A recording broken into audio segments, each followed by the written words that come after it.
Warning, viewer discretion is advised. This is a comic that involves extreme violence, explicit sexual scenes, harsh language, and a complete deconstruction of the superhero genre as a whole in the post 9/11 world. And edginess.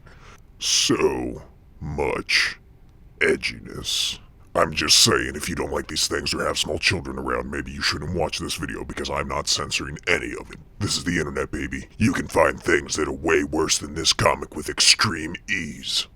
Also, Amazon's The Boys is being released soon, so I figured why not cover this book? Think of all the views I'll get from people who have never heard of this before. Released in 2006, written by the antithesis of Grant Morrison, Garth Ennis, with art by Derek Robertson, this is The Boys Volume 1, The Name of the Game. The story begins in a park in Washington, D.C. A man named Billy Butcher sits on the bench and watches as 6 superheroes fly across the sky. Then he stands up, and he and his dog, Terror, walk away. Cut to somewhere in Scotland, Glasgow probably. A man named Hughie, who definitely is not Simon Pegg, walks with his girlfriend Robin through a fun fair as Hughie talks about his conspiracy theories and he uses his catchphrase, Jings. And Robin's like, I love you, Hughie. You must be the only man in Scotland who actually says jings. And Hughie's like, what'd you say? And Robin's like, oh, was it too soon for me to say? And then she tells him that she knew after a month that she loved him. Then they embrace and kiss and hold hands and... Holy shit! Out of the fucking way! Cut to CIA headquarters. The head of the CIA, Susan Rayner, sits in her office when her secretary informs her that Mr. Butcher has arrived, and then she tells him to send Butcher in and hold her calls. Billy walks into her office, and Susan stares him down. Then they hate fuck on her desk. And in the hall, Terror sits there and stares at the secretary. Back in Scotland, Hughie stands in shock, unable to look away from the mutilated body of Robin, who has been embedded into this brick wall, as EMS attempts to get the severed arms out of his hands. Meanwhile, A-Train, a superhero in this universe, tells the local police about this villain, and when he's interrupted by Hughie's wailing, he's like, gotta get going, can't stop the A-Train! Back in DC, Butcher and Rayner finish up and Butcher asks how her family's doing. Then he asks if the president has given her any new directives lately, and Rayner's like, how did you hear about that? Butcher sits down and tells her that they should have contacted him a lot sooner. I know 'em. Heroes are villains, saints are sinners, teenage are golden age. I know 'em. Or I know a man who does. And the legend won't talk to anyone but me. Look, I never said I was good at accents. Rayner exposits and says that Billy has the expertise and the government has the resources and legitimacy to operate, and then she asks what's in it for him. Billy says that he's just a bloke looking for a job, and then he says, They have to be watched. President said it himself. So, you need someone to watch 'em. Someone to gather intel. Or shit. And use it to play 'em. Someone to remind 'em who's boss at a moment's fucking notice. Now and again, when the occasion demands it, you need someone who can kill one or two of the cunts. In Glasgow, Hughie is met by a team of lawyers of the Vought American Company.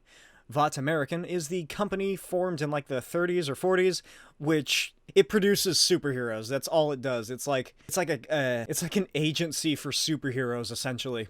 The men in the suits tell Hughie that due to the traumatic experience he went through, he'll receive some compensation as long as he signs this release form. Cut to a man masturbating in his office to a Paralympian when his secretary tells him that a Mr. Butcher is here to see him. The man panics, zips up, and jumps out of the window where he finds Billy waiting for him in the alley. Billy then knees him in the crotch and drags him back inside. Fuck me rigid. A lot more of it all the sudden, ain't there? Supes are getting fucking careless. Hey, monkey, who's this? That was last week. He signed the release form without a fight. Why do you need 5 anyway?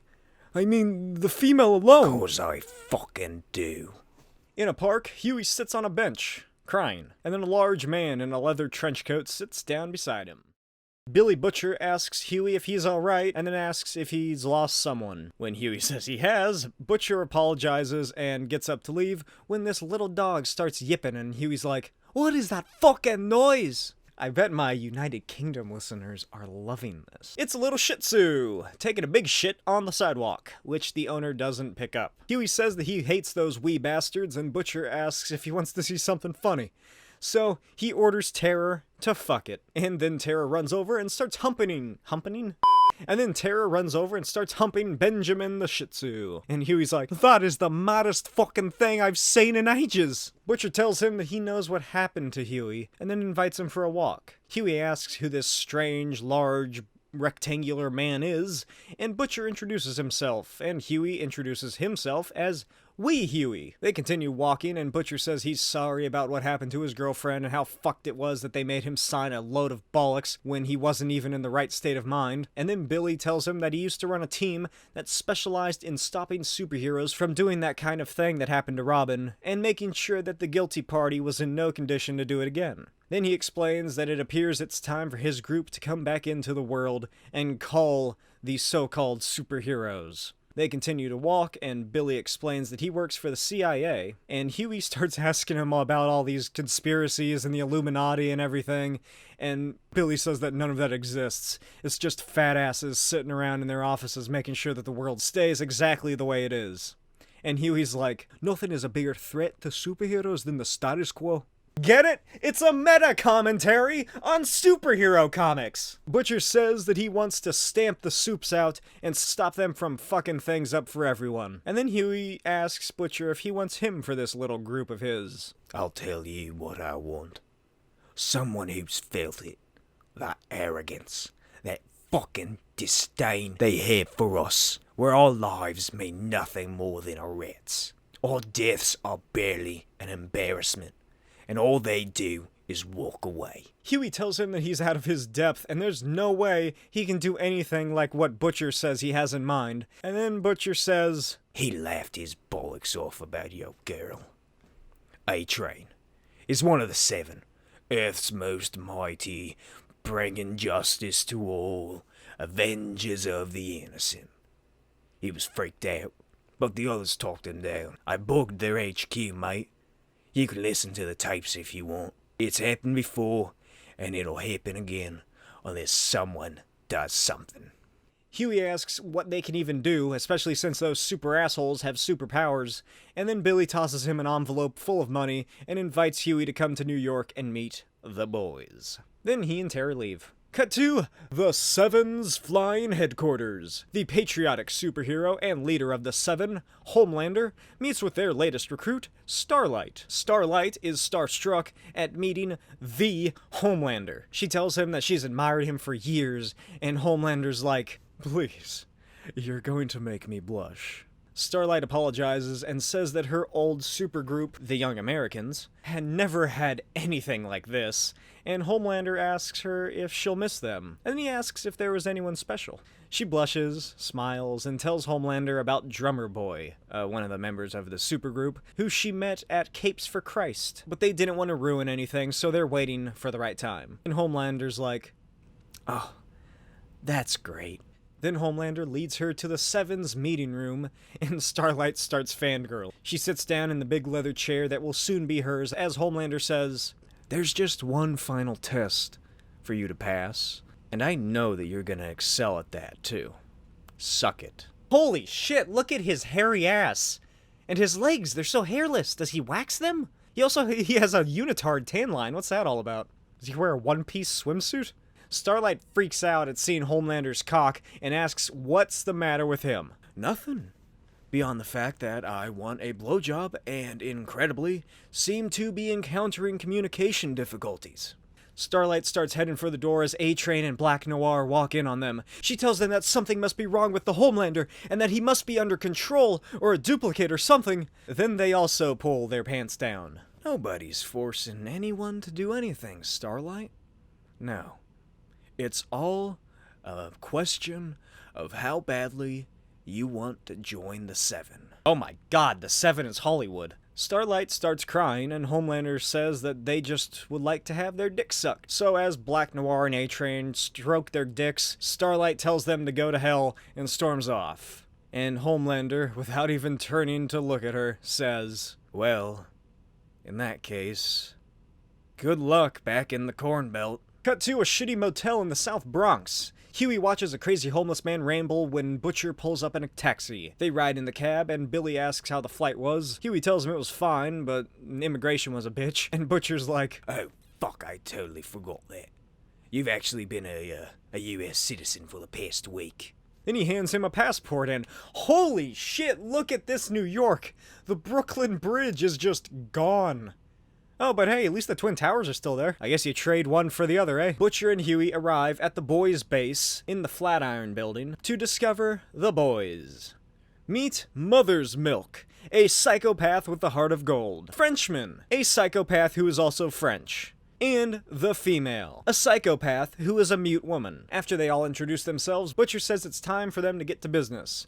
First things first, it's not going to be like the last time they were together. Meaning, they're operating under a presidential directive, so they basically can do whatever they want. Then Mother's Milk is like, "Can we please clean this disgusting place up first?"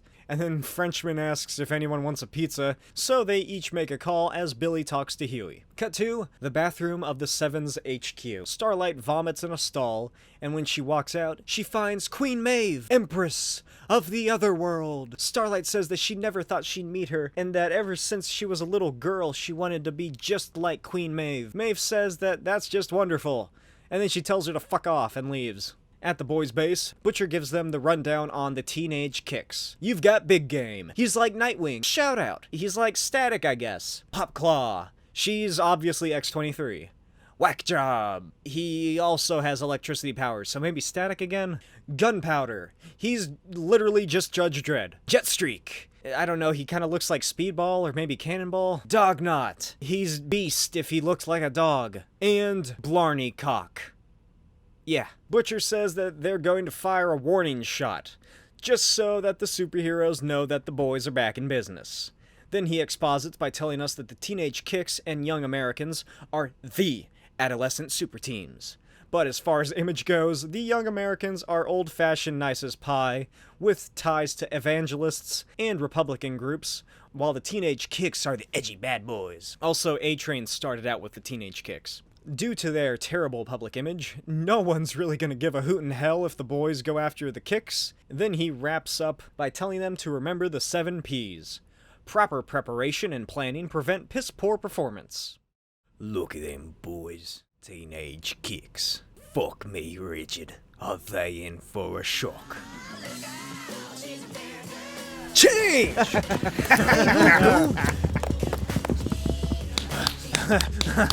Fucking yeah! Change! Teenage Kicks are coming at you! Yeah, hurt me, you fucking cunt. Just be my fucking Punisher.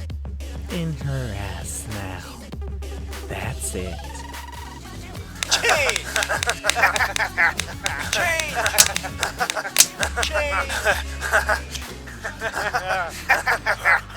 Oh, change! Jings. At the Sevens HQ, Homelander conducts the meeting and introduces the team to Starlight. As she stands up to give her introduction, A-Train starts going. Meanwhile, Butcher tells Hughie that this is what the Teenage Kicks do to celebrate having put the fearsome foursome back in Rikers. Also, this is the only brothel, or knock-in shop, on the East Coast that will let any superheroes in. Then he explains how hard it is for the women who work there to, keep up. So they use all kinds of drugs and coke and whatnot, which also numbs them, so I'm sure that helps as well. Then Butcher tells Hughie to keep up the good work, and he and Terror head out for the night. Hughie looks back through the binoculars and notices something. The drugs Butcher said was coke can't be coke, because it's blue. Cut back to the Sevens headquarters. Homelander reprimands A-Train for his slurping sounds during the meeting, and A-Train says he was just kidding. Homelander says that that was an official meeting, which means that playtime is over. Then A-Train puts his hand up and he's like, "Yeah, I understand. A-Train, did you just raise your hand at me? No, Homelander! I swear to God I didn't! Please! We don't fuck around in front of the money. Got me? You're in the 7 now. The big leagues. So start acting like it, or you can fuck off back to the Kicks. Don't get up until I'm long gone." Meanwhile, Butcher and Raynor fuck like two animals who despise each other. After they finish, Butcher finds a box containing some sort of gun-like device and a little, vial of blue serum. Cut to the premiere of Pearl Harbor 2.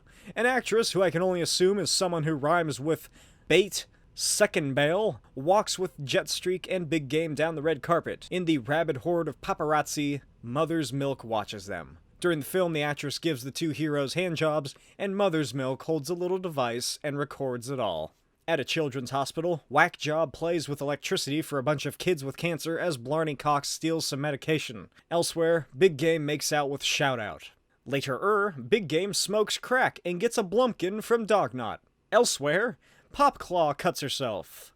And elsewhere most laterist, Butcher looks over the photos his team has acquired and says, "Lovely." That night, he goes to Hughie's surveillance van and gives him some coffee.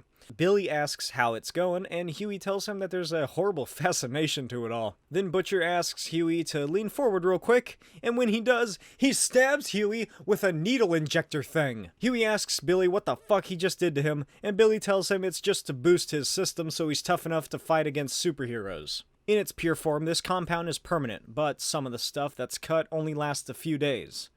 It also turns your shit blue. It's what all the boys do when they're on the clock. This serum is also why the supes are supes. You see, in the 30s, some Jerry came up with it and started trials. It alters DNA, so some people do inherit it, or it sometimes just shows up in the food chain. Now and again, some arsehole gets his hands on the pure stuff. All that dying bloke in the spaceship gave me powers. Nuke tests made me into a monster bollocks. That's all it is, really. Bollocks. Hughie asks what it will do to him, and Butcher says that he'll be about 15 to 20 times stronger. But not to worry, because it'll be gone in a day or so. Hughie chastises him for doing this without his permission and storms out the door. Butcher says that the boys is where he belongs, that he can do something about the superheroes. Hughie calls him a prick and says that he's going back home to Glasgow, and Butcher tells him to sleep on it. At his motel, Hughie packs and then sleeps on it. The next day, or a few days later, I don't really know, Hughie goes to Central Park and asks a woman if he can sit next to her on a bench. So he sits down and just sort of sits there in silence, looking around. And then the human, it's a weird thing to say. Then the woman looks over at him and asks if he's English. Hughie corrects her. He's Scottish, and she apologizes. Hughie says it's alright, and she asks if he's on vacation. No, I suppose you could say I'm here about a job. Only I don't know if I'm gonna take it. I think I might enjoy it quite a lot. It's just some of the people. Also, I've really got nothing else to go back to. But if I did take the job, I'd wanna be sure that wasn't the only reason I was doing it, you know what I mean? The young woman says that she did something to get a thing she really wanted, but she's not happy with what she did or whether or not it was worth it. And Hughie's like, gee, would you look at this place? I love the park. I might just stay for places like this. Then he starts spouting off facts about Central Park that he read up on, and she asks for his name. Hughie introduces himself, and she tells him that her name is Annie. Then she says that she has to go, and Hughie asks if maybe he'll see her here sometime. She gives him a hard maybe, and they head off in different directions, and Hughie is completely oblivious to Annie flying away. At the boys' base, the boys listen to a recording of the teenage Kicks freaking out about the blackmail they received, as Frenchman, Mother's Milk, and Butcher laugh, and the female just gives terror pets. Then they get to where the Kicks read the best part. Someone gets thrown to the wolves, I decide tomorrow, or you decide today. What the hell does that mean? It means, dickwipe, that they're going to expose one of us to the media if we don't choose who gets fucked. Popclaw! It ought to be Popclaw! Then Hughie shows up and Butcher welcomes him back and invites him out for a burger. Later, as they eat burgers, Butcher asks Hughie what he was up to for the past few days, and then he apologizes for injecting him with super serum. Hughie asks him to just not do anything like it again, and Butcher agrees. Hughie says that he still hasn't made up his mind on what he's gonna do, and Butcher tells him it's alright and that there will be no more surprises. Then he gets a ring from Mother's Milk, who tells him that the Kicks have made their choice. It's Shoutout. At a press conference, Big Game stands with Popclaw and Shoutout as Shoutout comes out of the closet as a gay superhero. Meanwhile, Homelander and the Seven watch the news, and he tells them all that this isn't the doing of some half-assed blackmailer. No, this has his name written all over it. The Deep and Jack from Jupiter say that was supposed to be over a long time ago. And then A-Train asks what the fuck they're talking about, and Starlight says that she thinks they should show support for Shoutout. Then Homelander's like, "Oh, that's right. Yes, Starlight. That reminds me. I got a memo from Vought American about some new costume concept for you. They want something a bit more photogenic." Then he draws a large V on her costume and asks if she gets the idea. At the now empty base, the live feed of the Teenage Kicks tower records the Kicks getting an email telling them exactly who did this to them. And outside the boys' base, Frenchman rocks up in his van as the others wait outside. Hughie asks Billy if it was because Shoutout is black, and Billy says that it sure as hell didn't hurt, but you really have to think about who does the most damage to the team if they go. Then Terror starts barking and growling, and Butcher turns around to see the Teenage Kicks heading down the street towards them. Oh, for fuck's Did you think you could hide from us? You blackmail us, but you don't have the balls to face us, do you? I don't know who the fuck you people are or why you decided to fuck with us, but this ends right here. We're the Teenage Kicks. You get out of the hospital, you be sure to remember that name. All right, what the fuck are you laughing at? Oh my... Oh, oh God almighty. Alright, boys. Let's give him a fucking spanking. Okay, let's show them what it means to fuck with the teenage...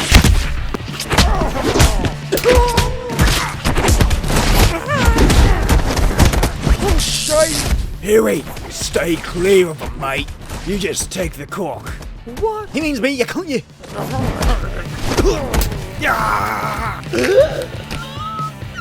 I'll fucking bloody you bastard, and you'll take your eyes and grab your bollocks out, you little fucker. I'll put your head through the fucking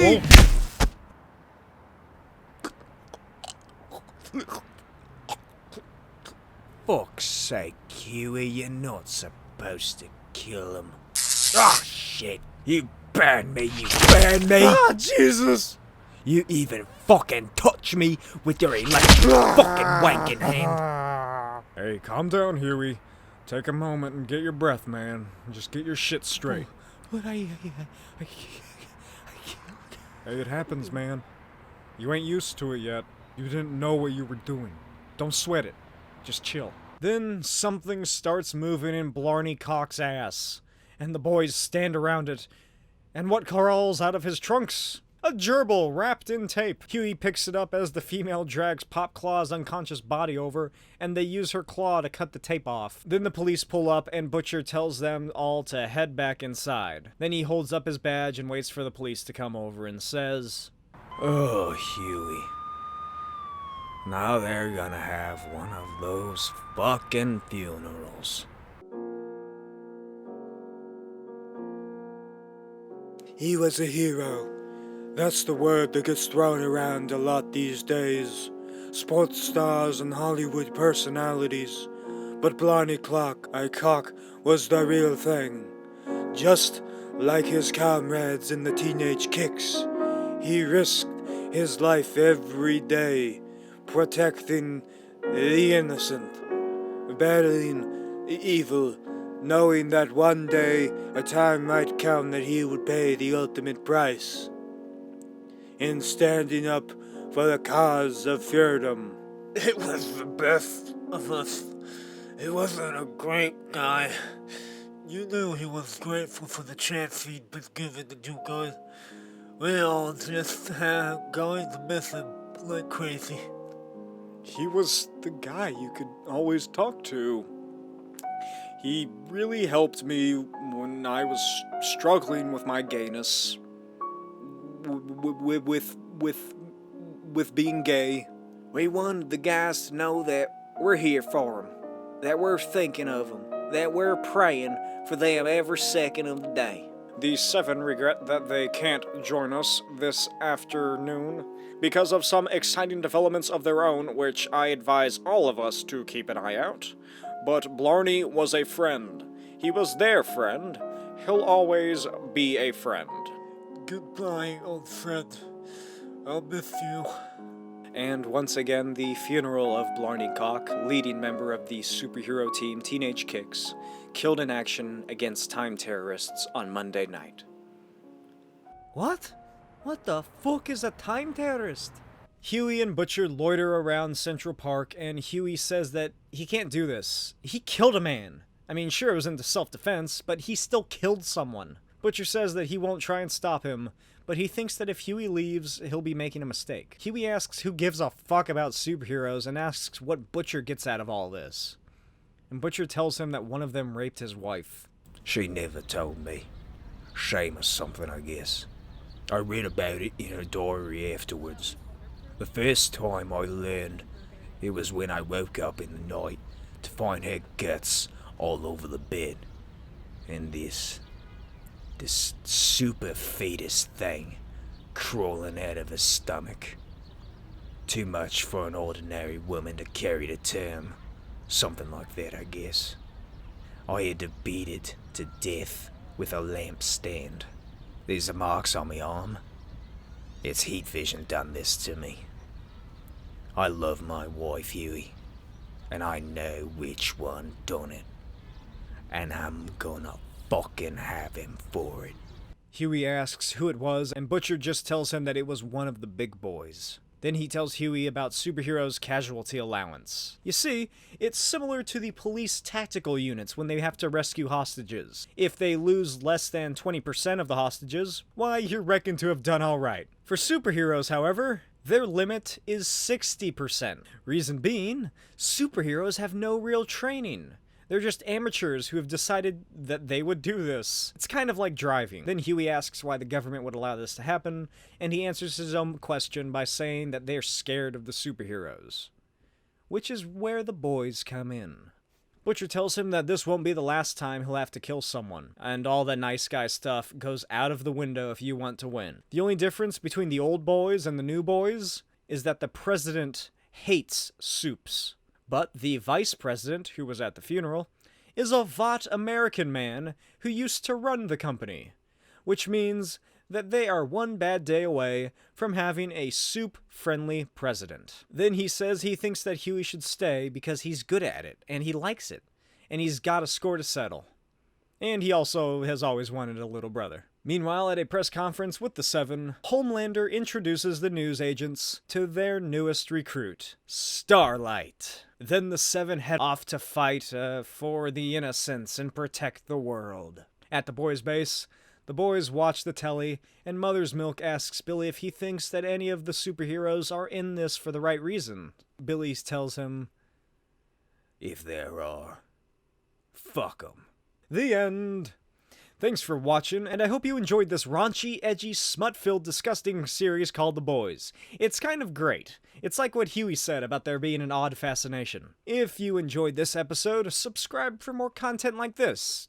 Well, not like this. I mean, I mean that I cover comic books. I don't talk about yeah, you get it. You know what I'm saying. I also host a monthly podcast called the Cruising Altitude Podcast. It's dedicated entirely to the filmography of Tom Cruise. It's where my friend Saul and I watch a Tom Cruise movie every month and then talk about it for about an hour. So make sure you check that out as well. It comes out every third of the month. I'll see you next time. Bye.